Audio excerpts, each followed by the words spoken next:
അമ്മേ, എന്റെ കുഞ്ഞിനെ കൊന്നവള വന്ദന. അവളെ ഇവിടുന്ന് എങ്ങനെ ഓടിക്കാന്ന് ആലോചിക്കുമ്പോ അവള് ദിയമോളെ കൂടെ വിളിച്ചോണ്ട് വന്നിരിക്കുക. അമ്മ എന്താ ഒന്നും പറയാതിരുന്നെ? ഇവള് മിണ്ടില്ല. പുന്നാരമോൻ ജഗൻ ഈ നെറികേടുകളെല്ലാം ചെയ്തു കൂട്ടുന്നതേ ഇവളുടെ അറിവോടുകൂടിയാണെന്ന് എനിക്കിപ്പോ സംശയമുണ്ട്. ഒരു കാര്യം എനിക്ക് ഉറപ്പാ, ദിയമോളെ കൊണ്ടുവന്നിട്ടുണ്ടെങ്കിൽ അത് വെറുതെ ആയിരിക്കില്ല. അതിന്റെ പിന്നില് വ്യക്തമായ ഒരു ലക്ഷ്യം കാണും വന്ദനയ്ക്ക്.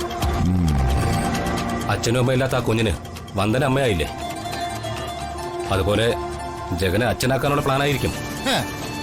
അവൻ അച്ഛനോ കൊച്ചച്ഛനോ എന്ത് വേഷം വേണോ കെട്ടിക്കോട്ടെ, അതെന്റെ വിഷയമല്ല. ഈ വീടിന്റെ ഗൃഹനാഥൻ ഇപ്പോഴും എപ്പോഴും കരുണാകരക്കുറുപ്പ് തന്നെയാ.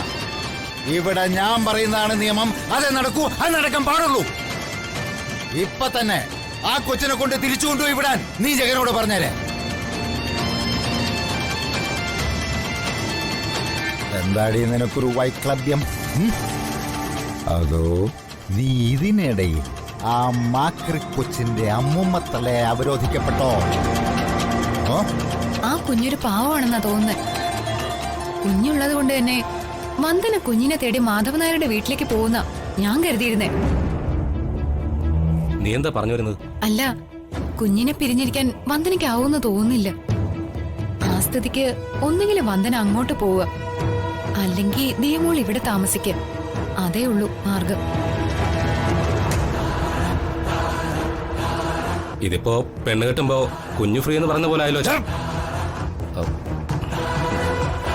ജിതേന്ദ്ര, നിന്റെ കൂടപ്പിറപ്പാവൻ. ഇങ്ങനെ ആക്ഷേപിച്ച് തള്ളരുത്. അതോ ഒരു കുഞ്ഞിന്റെ കാര്യത്തിൽ.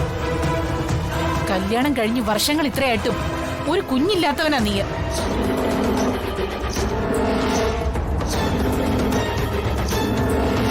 നാക്കിനെല്ലില്ലാന്ന് കരുതി വായി തോന്നുന്നത് വിളിച്ചു പറഞ്ഞ് ദൈവകോപം വിളിച്ചു വരുത്തരുത്.